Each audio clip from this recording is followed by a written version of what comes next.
ইনকিলাব মঞ্চের মুখপাত্র শরীফ ওসমান হাদির উপর হামলা, ভারতীয় মিডিয়া আগ্রাসন, ফাঁসির দণ্ডপ্রাপ্ত সাবেক প্রধানমন্ত্রী শেখ হাসিনা সহ জুলাই গণ অভ্যুত্থানে দায়ের হওয়া মামলায় পলাতক আসামিদের ফিরিয়ে দেওয়ার দাবিতে মার্চ টু ভারতীয় হাইকমিশন কর্মসূচি পুলিশের বাধার মুখে আটকে উত্তর বাগদাতে অবস্থান কর্মসূচি পালন করেছে জুলাই ঐক্য।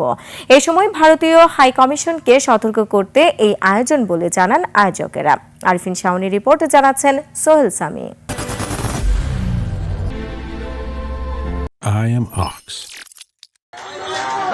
বিকেলে রাজধানীর রামপুরা ব্রিজ থেকে কয়েক শতাধিক কর্মী সমর্থকদের নিয়ে ভারতীয় হাইকমিশনের উদ্দেশ্যে যাত্রা করে জুলাই ঐক্য সংগঠনের নেতাকর্মীরা।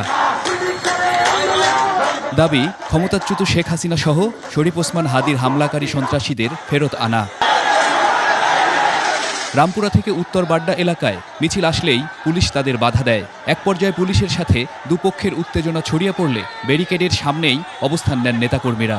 আমরা 3টা থেকে ব্রিজ ঘর থেকে শুরু করছি, এখানে আসার পর পুলিশ আমাদেরকে আটকে দেওয়া হয়েছে। ওসমান হাদি শরীফ ভাইকে যে শুট করা হয়েছে, সেই সন্ত্রাসী বাংলাদেশ থেকে পালিয়ে গিয়ে ভারতে আশ্রয় নিয়েছে। প্রত্যেকটা মুহূর্ত আমরা সংগ্রামের মধ্যে আছি। ইনশাআল্লাহ একদিন আমরা ভারতীয় আধিপত্য ধ্বংস করবই। এ সময় ডাকসু নেতৃবৃন্দ সহ জুলাই ঐক্যের সংগঠকরা সেখানেই অবস্থান কর্মসূচি পালন করে স্লোগানে মুখরিত করেন এলাকা।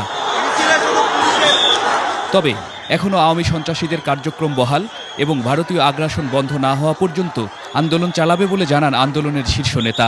জুলাইয়ের 24-এ যেভাবে আমরা ভারতের প্রক্সি সেবাদাসী হাসিনাকে খেলে দিয়েছি, ঠিক একইভাবে ভারতের সকল প্রক্সিকে খেলে দেওয়া হবে। এক পর্যায়ে ভারতীয় আগ্রাসনের বিরুদ্ধে তৎপরতার কথা জানান জুলাই ঐক্যের আরেক নেতা। আওয়ামী গণহত্যাকারীদেরকে তারা আশ্রয় দিয়েছে, তারা শরীফ ওসমান হাদির উপর আক্রমণ করার জন্য কিলার পাঠিয়েছে, তারা জুলাইয়ে মানবতা বিরোধী অপরাধ করে কামাল, শেখ হাসিনা সহ যারা দিল্লিতে পালিয়েছে তাদেরকে নিরাপত্তা দিচ্ছে। সুতরাং এই রাষ্ট্র বাংলাদেশের খুনিদের আশ্রয় দেওয়ার মধ্য দিয়ে বাংলাদেশের স্বাধীনতা সার্বভৌমত্বের জন্য সবচেয়ে বড় হুমকি হয়ে দাঁড়িয়েছে। এদিকে বিশৃঙ্খলা এড়াতে আইনশৃঙ্খলা বাহিনী নিরাপত্তা জোরদারে সর্বোচ্চ সচেষ্ট থাকেন। সোহেল সামি, 21 টেলিভিশন, ঢাকা।